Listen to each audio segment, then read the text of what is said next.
Breaking news కల్తీ మద్యం కేసులో మాజీ మంత్రి జోగి రమేష్ కు ఈ నెల 13 వరకు రిమాండ్ విధించింది కోర్టు. అలాగే జోగి రాముకు కూడా ఈ నెల 13 వరకు రిమాండ్ విధిస్తూ తీర్పు వెలువరించింది. దీంతో వీరిద్దరిని విజయవాడ సబ్ జైలుకు తరలించారు. అర్ధరాత్రి తర్వాత జోగి రమేష్, జోగి రాములను కోర్టులో హాజరుపరిచారు ఎక్సైజ్ పోలీసులు. ప్రభుత్వం తరపున న్యాయవాది, జోగి రమేష్ తరపున న్యాయవాదుల మధ్య వాడివేడిగా వాదనలు జరిగాయి.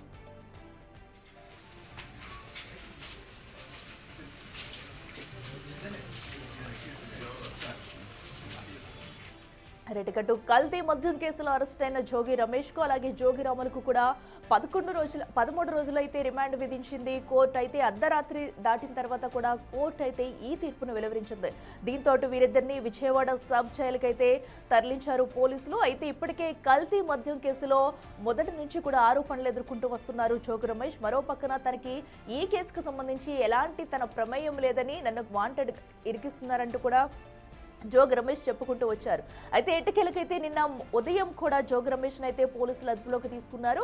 సో అనంతరం కూడా ఆదివారం కావడంతో అర్ధరాత్రి 12 దాటిన తర్వాత కూడా కోర్టులో హాజరుపరిచిన అనంతరం కూడా కోర్టు అయితే 13 రోజుల రిమాండ్ విధిస్తూ తీర్పునిచ్చింది. అయితే ఈ రిమాండ్ రిపోర్ట్లో ఎలాంటి విషయాలను వెలువరించారనేది కూడా చూడాలి.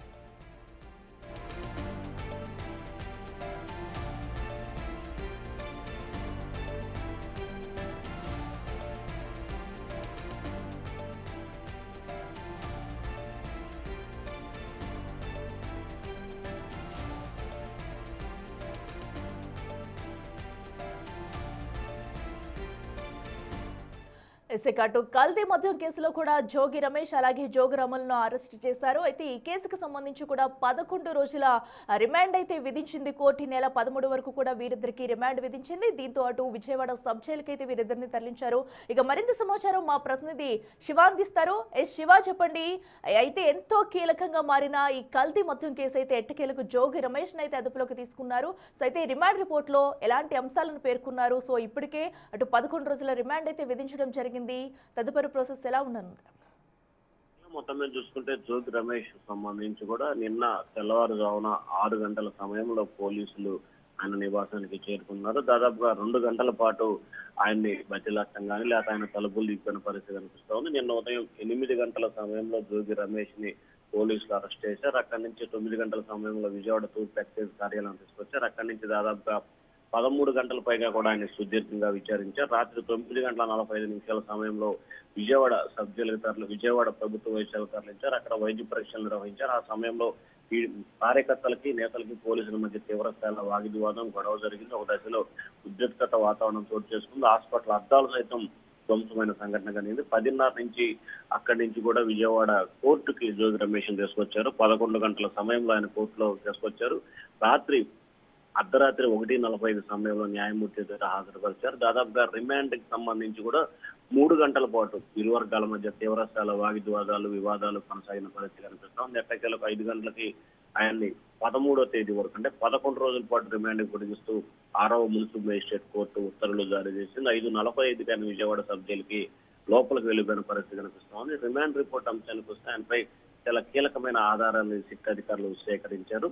గతంలో ఏదైతే 2022 నుంచి కూడా జోగి రమేష్ సోదరులకి లిక్కర్ వ్యాపారాలతో సత్సంబంధాలు కొనసాగటం, ప్రతి నెల కూడా 2 లక్షలు, 3 లక్షలు, 5 లక్షల రూపాయల నగదని జనార్దన్ రావు జోగి సోదరులకు అందజేసినట్లు కూడా గుర్తించారు. అలాగే 2004 నుంచి వీరి మధ్య పరిచయం ఉన్నట్లు కూడా గుర్తించారు. అలాగే ఆఫ్రికా వెళ్లే ముందు జోగి రమేష్ ఇంటికి జనార్దన్ రావు వచ్చినట్లు కూడా సీసీ ఫుటేజ్ ని అధికారులు గుర్తించారు. ఆయన ప్రతి దానికి కూడా తెలియదు, నాకు సంబంధం లేదు, నన్ను కావాలని ఇరిగించే ప్రయత్నం చేశారని చెప్పి మాట్లాడిన పరిస్థితి కనిపించింది. కానీ పోలీసులు మాత్రం ప్రతి దానికి పూర్తి స్థాయి సాక్ష్యాధారాలు, ఆధారాలతో చూపించి మరీ విచారణ చేపట్టిన పరిస్థితి కనిపిస్తా ఉంది. అయితే జోగి రమేష్ ఆయన సోదరు నుంచి కూడా మరికొంత కీలకమైన సమాచారాన్ని రాబట్టాల్సిన పరిస్థితి ఉంది. ఈ నేపథ్యంలో జోగి రమేష్ సోదరులని వారం రోజుల పాటు కస్టడీకి ఇవ్వాలని చెప్పి ఇవాళ రేపట్లో కూడా జైల్లో పిటిషన్ దాఖలు చేసే అవకాశం కనిపిస్తా ఉంది.